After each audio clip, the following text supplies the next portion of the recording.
Here to discuss is U.S. Transportation Secretary Sean Duffy. Mr. Secretary, you vowed to fight this. What is the plan? So first off, you take a step back, and Joe Biden let in, 10, 15 million illegals into the country, gave them work permits, work authorization, and these folks went out and they got commercial driver's licenses. And they're on the road. You just showed a lot of the footage. People are dying. And we thought it was appropriate to protect Americans that we should have an emergency rule, not to go through the month-long process. We did that. The court has rolled us back and said, well, we're not quite sure this is an emergency.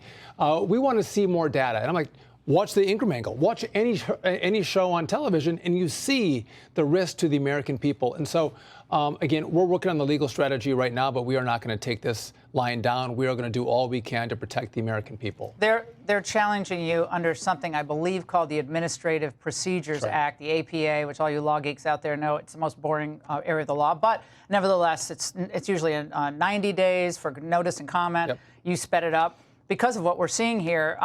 And there's a huge CDL scam going on that's really dangerous.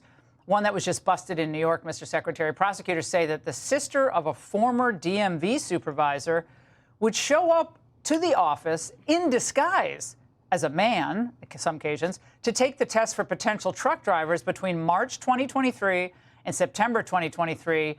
The DMV employees allegedly charged between $1,500 and $3,000 for each test taken. Mr. Secretary, we've heard of this happening for the SAT, the LSAT, the GRE, where people take each other's tests for them. Now we have semi-tractor trailers on the roads killing people. People who can't read English, can't speak English, don't know the rules of the road. So I think that's a small sliver of the pie. I think you have CDL mills, these private businesses that are allowing people to get commercial driver's licenses without having the requisite skill set to actually get on. I mean, they can drive school buses, they can drive oil tankers on our roadways. They don't know what they're doing, but they're being pushed forward by these CDL mills. On top of that, Lori, you're supposed to be able to speak English in America. You have to be proficient in the English language. A lot of these people can't even speak the language. Why are some of them, excuse me, from the Punjabi area of India? We know, and we've been reading and researching in this, there seems to be one area of India that really provides most of these new CDL commercial truck drivers licenses, but it's a real industry from India to the United States. And I don't know why that's happening and where it's coming from, but happens sometimes. This is not part of the lawsuit. But there's also another consequence. These are great American-paying jobs, great American companies that They're go not back 50 years. going to American drivers anymore. They're not going to American drivers. The rates are coming down for truckers. You can't sustain yourself. You can't make a living as an American truck driver because Joe Biden let a flood of these foreigners come into the country and now compete against the American worker.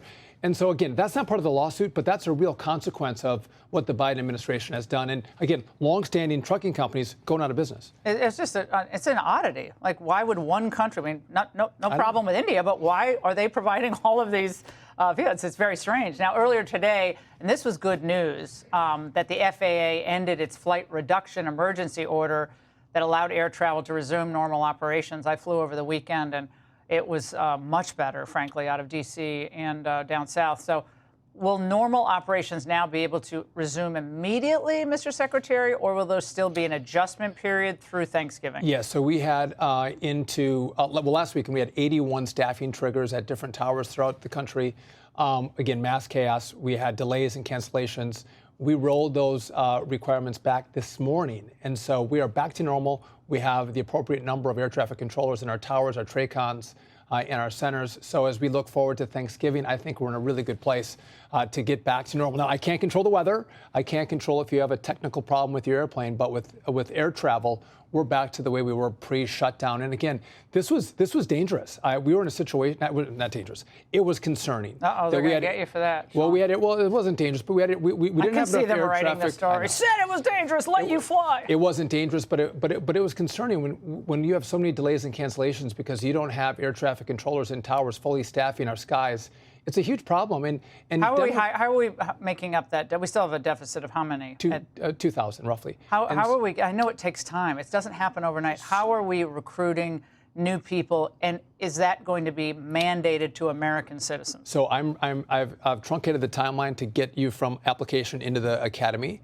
Number one, I'm paying you a bonus to come to the academy, and so that process is happening faster. We're 20% up year over year right now with academy graduates, but I'm also paying those who are about to retire. They've served 25 years.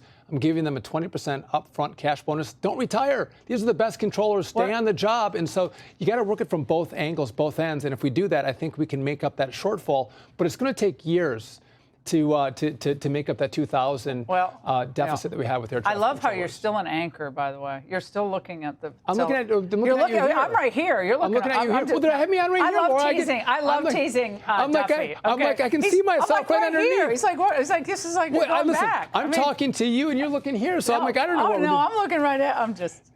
I love to tease you. You know, your wife is a good friend, so I like to. She likes it when I get to tease you. It doesn't stop. So, are we going to see repercussions that the president referenced of those who did not show up during the shutdown, and as he said, kind of had a bad attitude? So we're going to look at the ones who, when the shutdown first happened, that they just started calling out sick right away, and they didn't come in to work over the course of that 43 days. Those ones we'll look at, but we're going to pay a reward to those who didn't take any unexcused absences.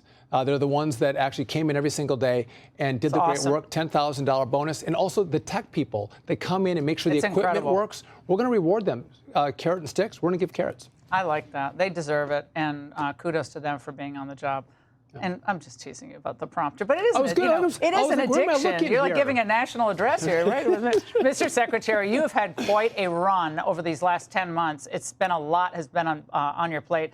And you've really stepped into this job. It's amazing to see it, really. But you're too skinny. You got to gain. He's so skinny. What if you've lost weight? It's all meat diet. What's the meat diet? Bobby Kennedy. Oh, okay. Oh, is that right? Okay, we'll see you on the push-up scale. All right, Mr. Secretary, thank you. Hey, Sean Hannity here. Hey, click here to subscribe to Fox News YouTube page and catch our hottest interviews and most compelling analysis. You will not get it anywhere else.